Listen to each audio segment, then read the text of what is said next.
lo primero que haremos es leer la situación. Una bacteria crece y se divide en 2 cada 20 minutos. Luego vuelve a crecer y nuevamente se divide en 2. Y así sucesivamente. ¿Cuántas bacterias hay transcurridas 2 horas? Bien, realizaremos este problema, lo vamos a resolver utilizando un diagrama de árbol. Comenzaremos en un tiempo 0. Cuando comenzamos a tomar el tiempo, asumimos que tenemos una bacteria. 20 minutos más tarde, esta bacteria creció y se dividió en 2. Ya tenemos 2 bacterias. Entonces comenzamos con una bacteria.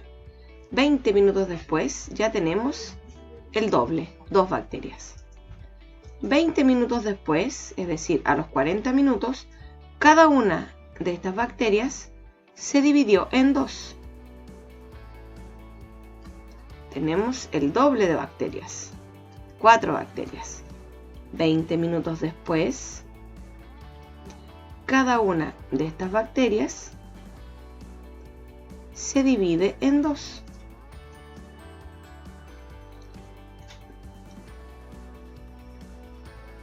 Y tenemos 8 bacterias.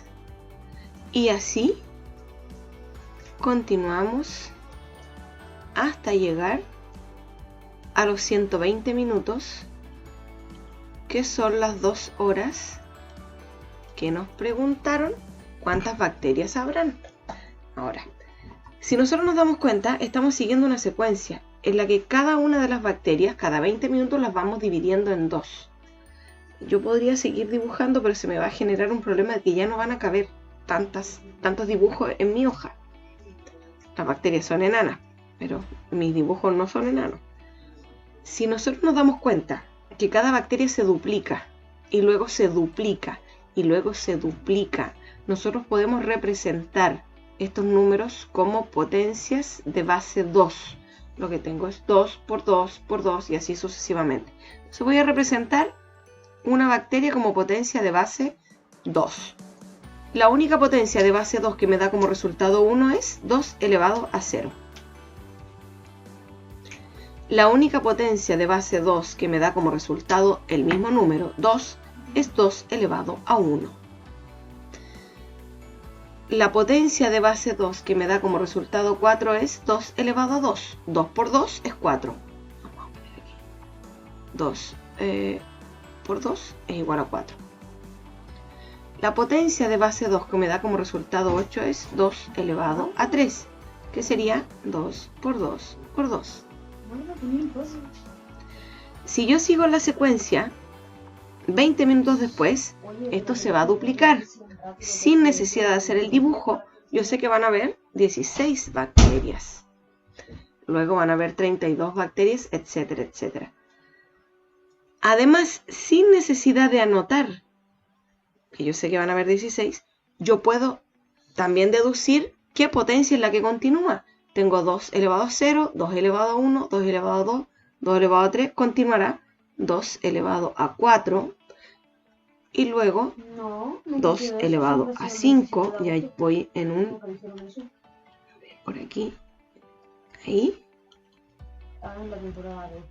ahí, y finalmente a los 120 minutos, que equivale a las 2 horas, tengo 2 elevado a 6, que sería el resultado de cuántas bacterias hay transcurridas 2 horas. Por supuesto, si ustedes quieren hacer los dibujos, efectivamente van a encontrar las 64 bacterias que van a ver, el doble de 16, 32, y el doble de 32, 64. ¿Cuál es la idea de este problema? Que nos demos cuenta que lo que representan realmente las potencias. Una potencia es una multiplicación iterada. En el caso de una potencia de base 2 es el doble, luego el doble, luego el doble, el doble, el doble. Entonces esto se va haciendo gigante. Y hay una forma de representarlo de manera abreviada, que son las potencias.